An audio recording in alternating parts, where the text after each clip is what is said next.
Hi there all. I've put a video up obviously previously about my media center upgrade I did on my Prado 150. I'm now doing a video on my digital display upgrade, which a few people have asked for, not many but a few, and to show you what the issues I had with it. So you can see the unit there. It is touchscreen. It can go through multiple sub modes and whatnot. You can see that despite the fact that the car is a manual, it's still displaying a park. That's something you can't change.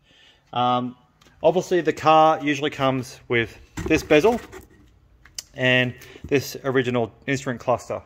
And buying this unit from AliExpress does come with a surround, but it only suits left-hand drive. Now a few of you may say, oh, well it should just fit left to right. It doesn't.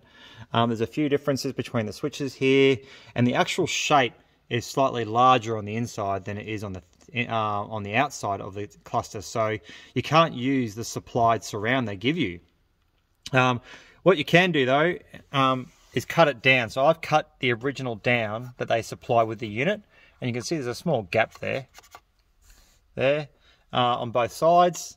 Go back to real-time data, and then you get this unit here, this surround, which is actually out of the later model 150s, and I'll put a part number in the description, but that's essentially from a right-hand drive Prado 150, you know, with the digital display, which is I think from about 2018 onwards. I could be wrong, maybe somewhere around 16 onwards, but I've got the part number I'll put in the description.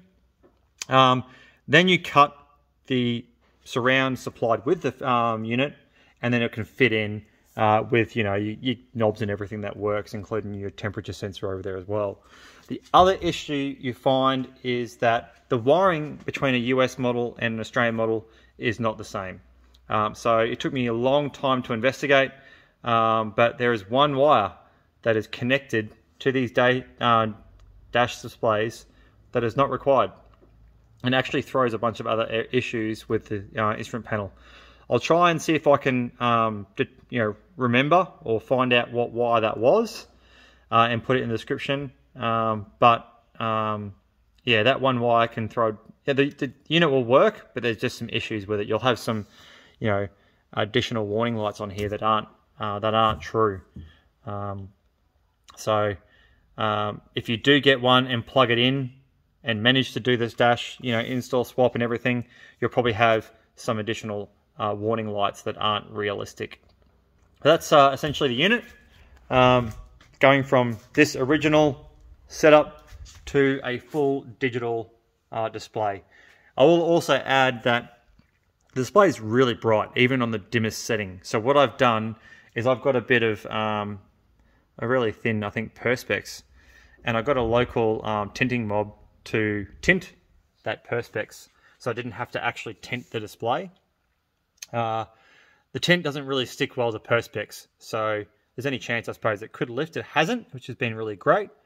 But some of you who do go through this process, do the wiring change, get it all functioning well like I have, might find that you then discover that it's too bright. You can tint the screen.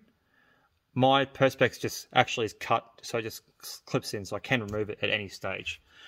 Anyway, I hope that is helpful to someone. Any questions, post in the comments below. Thank you.